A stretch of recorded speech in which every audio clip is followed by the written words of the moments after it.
지난주 목욕탕에서 발생한 폭발로 인한 화재 사고에 대한 추가 합동 감식이 오늘 이뤄졌습니다.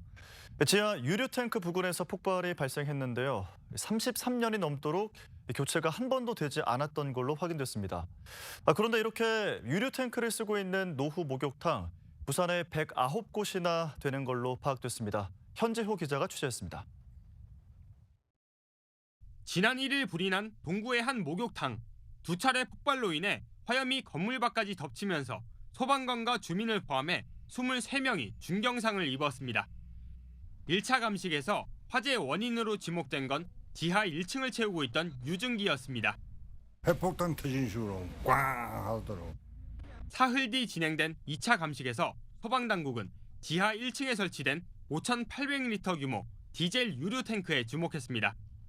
1층 보일러실로 연결되는 이 유류 탱크는 33년 전 건물 사용 승인을 받은 이후 단 한 번도 교체된 적 없는 것으로 파악됐습니다. 감식단은 유류 탱크 연결 배관이 모두 파손돼 있던 것을 확인하고 여기서 기름과 유증기가 새어나갔을 가능성을 조사 중입니다. 연료 탱크 부분에 있는 배관은 전부 다 탈락되어 있는 상태고 탱크 내부에서 압력에 의해서 좀 부푼 상태이며 상판부 연결 이음부는 모두 탈락되어 있는. 사고가 난 목욕탕은 수용인원 100명 미만의 소규모 사업장인데 다중이용업소에 해당하지 않아 2년에 한 번 소방 안전교육 의무도 없고 매년 정기 안전점검을 받을 필요도 없었습니다. 부산 지역 목욕탕 710여 곳 가운데 절반 가까이가 이처럼 지어진 지 30년 넘은 노후 시설인데다 화재에 취약한 기름 보일러를 쓰는 곳도 전체 15%인 109곳에 달합니다. 대부분 주거지 중간중간에 있어 불이 나면 자칫 대형 피해로 이어질 수도 있습니다.